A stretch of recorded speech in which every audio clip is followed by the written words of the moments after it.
Assalamualaikum warahmatullahi wabarakatuh. Perkenalkan nama saya Muhammad Iqbal Alfat Kusmana. Saya berasal dari Teknik Infrastruktur Sipil dan Perancangan Arsitektur. Sekolah Vokasi Universitas Diponegoro dengan NIM 056. Di sini saya akan membahas tentang penggunaan water passing dalam mata kuliah Ilmu Ukur Tanah. Nah, langsung aja kita ke pembahasannya. Jadi ada empat hal yang akan kita bahas pada hari ini. Yang pertama adalah tujuan water passing. Jadi apa sih? Kenapa sih water passing ini kita perlu banget gitu buat terutama dalam teknik sipil. Nah, yang kedua ini adalah peralatan water passing. Pastinya kalau misalkan kita udah tahu tujuannya, udah pasti kita harus menyiapkan alat-alat yang akan kita gunakan dalam perhitungan perhitungan maupun praktik water passing. Nah, selanjutnya ialah prosedur pengukuran. Prosedur pengukuran ini yang akan kita gunakan setelah kita mempraktikkan alatnya dan juga untuk prosedur pengukuran sendiri nanti akan kita jelaskan lebih lanjut. Selanjutnya ialah yang terakhir adalah perhitungan water passing. Di sini tuh perhitungan water passing ini kehitungnya pengolahan data teman-teman. Jadi sesudah kita menggunakan mendapatkan data dari prosedur pengukuran yang kita dapatkan, kita baru bisa menghitung water passing. Jadi eh, tiga dan tujuan tiga dan bahasan tiga dan bahasan empat ini sangat berkesinambungan alias sangat eh, sangat berkaitan lah ya. Yang pertama ya tujuan water passing. Water passing tuh kenapa sih kita harus eh, belajar dan juga kenapa sih alat ini apa diciptakan tujuan water passing ini? Yang pertama, water passing ini digunakan untuk mengetahui selisih elevasi antar titik untuk keperluan perencanaan konstruksi. Kita memisalkan ya teman-teman, ada rumah di lereng gunung.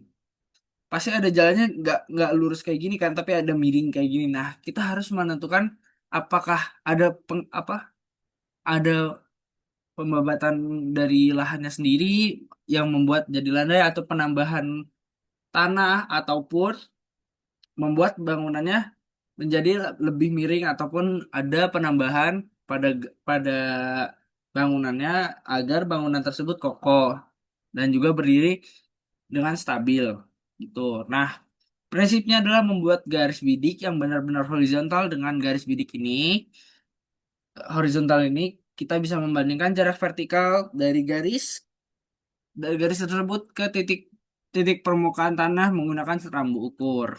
Tuh. Nah, kan ini udah beberapa dibahas tentang tadi udah disebut tentang rambu ukur. Jadi langsung aja kita ke yang selanjutnya, ialah peralatan water passing. Ini tuh sebenarnya ada beberapa, tapi dari aku bahas dari rambu ukur dulu. Rambu ukur ini biasanya dipakai buat kita memperoleh data. Datanya ini akan kita gunakan setelah kita menentukan pengukuran. Untuk perhitungannya sendiri lumayan gampang. Jadi kalau misalkan kita ngebaca, ini misalkan 10 ya, di sini tuh 10. Jadi itu tuh 1,0 meter. Atau kalau misalkan 0,9 berarti 0,9 meter. Nah, selanjutnya ialah alat-alat yang akan kita gunakan dalam melihat pengukuran. Yang pertama ialah statif. Kalau teman-teman biasanya nyebutnya, mungkin dalam orang awam, nyebutnya tripod kali ya. Jadi perbedaannya tuh ini yang pertama ya pasti lebih kuat ya. Dan juga ini bisa lebih gampang buat nancep ke tanah sama ada penguncinya. Nah, kenapa sih digunakan pengunci? Bakalan karena kita naruh alat ini di statifnya ya teman-teman. Jadi kalau misalkan kita gerak sedikit kan nggak akan memungkinkan bahwa pembacaan yang kita baca bakalan berubah. Makanya itu ada mekanisme penguncinya. Selain itu ialah ada water pass. Sebenarnya ini alat berbasis lensa ya teman-teman. Jadi ada dua berbasis lensa tuh ada theodolite dan juga waterpass. Tapi yang lebih kita fokuskan adalah waterpass untuk saat ini. Nah, Dalam waterpass sendiri nanti di lensanya ada tiga bidikan teman-teman, ada tiga garis yang bisa kita lihat. Yang pertama ialah garis dari batas bawah yang ada di bawah, batas atas yang ada di atas, dan juga batas tengah. Nah, ini kan menjadi patokan data kita yang akan kita gunakan dalam pengukuran. Nah, batas atas, batas bawah, batas tengah ini bakal kelihatan kalau misalkan kita melihat angkanya di rambu ukur. Nah,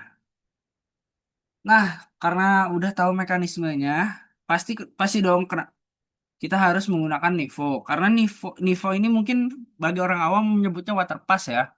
Jadi alat untuk menyeimbangkan suatu alat. Jadi kalau di Waterpass sendiri udah ada, dan juga di beberapa rambu ukur juga ada buat Waterpass sendiri. Jadi atau Nivo ini sendiri. Jadi biar si alatnya tuh kan, karena ini berbasis lensa, kalau misalkan bergeser sedikit itu akan berpengaruh pada pembacaan data yang kita sebutkan tadi, yang batas atas, batas bawah, dan juga batas tengah. Itu makanya ini sangat diperlukan Nivo. Nanti mekanismenya akan kita bahas di ini ya teman-teman, di slide selanjutnya. Nah, ya yang pertama nih yang ketiga ini adalah prosedur pengukuran dari water passing sendiri. Nah, yang pertama ialah benchmark, menentukan benchmark ya. Jadi ini titik tetap yang sudah diketahui nilai elevasinya sebagai acuan awal. Jadi ini tuh jadi bakal jadi patokan awal bagi kita untuk dalam pengukuran awal. Biasanya nih kalau dari teman-teman yang aku lakukan saat praktik kemarin itu menggunakan titik elevasi paling tinggi. Jadi kita menggunakan aplikasi Google Earth ataupun Google Maps dengan menentukan elevasi, titik mana sih yang elevasinya paling tinggi. Nah, nanti kalau misalnya itu kita bandingkan dan yang paling besar elevasinya, kita akan pakai sebagai benchmark. Yang kedua ialah pemasangan alat. Nah, seperti yang aku singgung tadi di peralatan water passing, kita harus ada mekanisme pemasangan alat. Yang pertama ialah mendirikan tripod.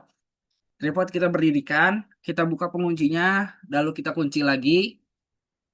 Setelah sudah dinilai sudah seimbang, baru kita masukkan water passnya, kita kunci, lalu kita seimbangkan dengan Nivo. Jadi kita lihat nivonya apakah sudah pas atau sesuai eh, dengan seimbang ataupun tidak. Nah, selanjutnya ialah pembacaan belakang. Ini kita posisikan alat di tengah-tengah dua titik ya, teman-teman. Permisalan, ini kan ada titik A, ada titik B. Nah, di tengah-tengahnya ini kita akan memasang alat. Jadi di titik A dan di titik B ada teman-teman yang lain yang menggunakan eh, bak ukur. Nah, selanjutnya ialah pembacaan belakang ya, tadi yang aku bilang. Jadi ini bidikan pertama yang diarahkan ke rambu yang berdiri di titik yang sudah diketahui ketinggiannya atau benchmark. Permisalan di titik A itu kita gunakan sebagai benchmark. Maka teman-teman buat benchmarknya dulu, membidik ke belakang dulu, alias ke benchmarknya dulu. Selanjutnya lah, kan udah di pembacaan yang belakang. Selanjutnya adalah pembacaan yang ada di depan alias foresight. Jadi kita membidik di titik B gitu. Jadi kita ngukur lagi, kita ngelihat batas atas, batas bawah, batas tengahnya di titik B. Selanjutnya ialah nanti ada perhitungan beda tinggi. Jadi ya ini akan kita bahas di slide selanjutnya. Nah, di perhitungan sendiri ada dua jenis ialah profil memanjang dan juga eh, profil memanjang dan juga profil melintang. Biasanya sering disebutin kalau misalkan profil memanjang tuh long longitudinal profile. Nah, kalau misalkan satunya lagi profil melintang atau biasa disebut cross section. Nah,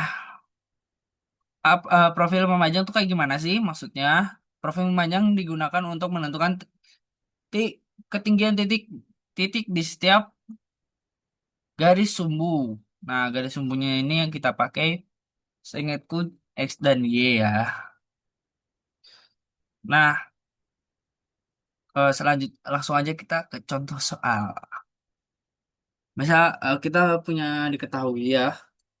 Misalkan kita ada dua titik, titik A dan titik B, di mana titik A kita gunakan sebagai benchmark dengan yang elevasinya sudah kita ketahui yaitu 100, 100 meter. Yang eh ke titik B. Ya elevasi titik A tuh 100 meter. Nah, titik B belum diketahui. Nah, data lapangan di alat nih, posisi antara A dan B alias di tengah-tengah yang aku bilang tadi, eh, kita melihat di titik A dulu. Nah, ini BA, batas atasnya itu adalah 1,550, yang batas tengahnya 1,500, 1,500, yang batas bawahnya 1,450.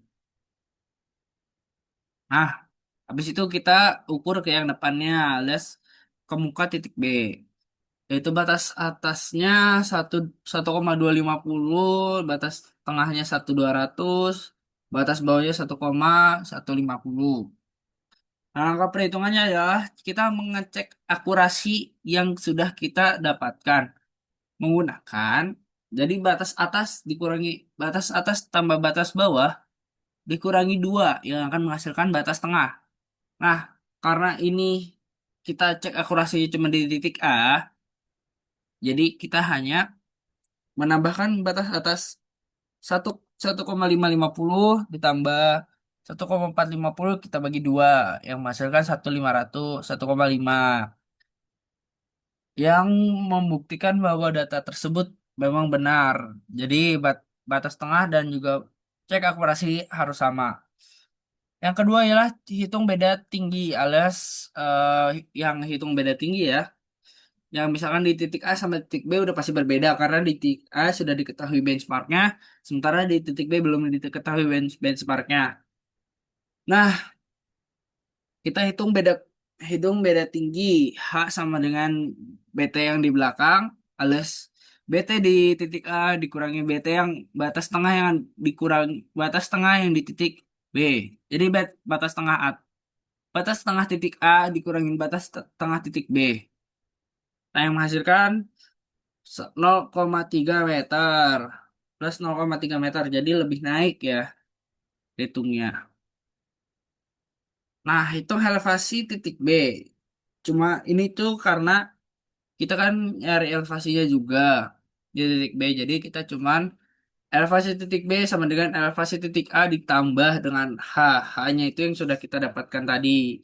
Yang menghasilkan 100,3 meter. Nah, selanjutnya adalah profil melintang alias cross section. Nah, ini tuh yang kemarin aku sempat pakai dalam praktikum ilmu ukur tanah. Jadi dia, profil melintang ini diambil tegak lurus terhadap profil memanjang pada jarak tertentu, misalkan jarak tiap 50 meter, tiap 10 meter, ini bebas ya. Kalau misalkan tiap berapa meter ya. Ini digunakan untuk melihat bentuk permukaan tanah ke arah kanan dan maupun kiri titik jalan. Nah, biasanya ini untuk bangunan tertutup ataupun poligon tertutup ya biasanya. Sebenarnya dua-duanya juga bisa, cuman kayaknya lebih seingatku ya lebih populer ini ya karena bisa menentukan titik tadi ya di kanan dan juga di kirinya, ke arah kiri maupun kanan. Nah, kita punya langsung aja kita ke contoh soal. Misal tadi kan kita udah dapat di titik B ada elevasi 100,3 meter. Kita ingin melihat ketinggian sisi kiri dan sisi kanan jalan. Nah, makanya kan biasanya ini dipakai buat ya bangunan yang sudah ada gedungnya ataupun sudah ada bangunannya biar kita mengetahui elevasi di kanan dan juga di kirinya seperti itu. Nah, kita ada metode tinggi alat yaitu height of instrument alias H. Itu tinggi alat ya, HI itu. Untuk profil melintang lebih mudah lebih mudah menggunakan tinggi alat. Yaitu tinggi alat HI kita singkat sama dengan elevasi titik B tambah batas tengah titik B. Nah, titik B ini misal kita saat alat berdiri di atas titik B, kita bidik sumbu di atas B dan terbaca BT batas tengahnya 1400. Nah, makanya langsung kita tambahin aja. HI adalah height of instrumentnya sama dengan 100,3 meter ditambah 1,4 meter yang menghasilkan 101,7 meter. Nah, data bidikan samping ini kita cuman ini ya, masukin lagi aja. Jadi kayak tiap beberapa meter gitu loh, teman-teman. Jadi nggak harus satu jarak gitu. Misalkan tiap pada jarak 5 meter nanti jarak 10 meter bisa, 15 meter bisa ya.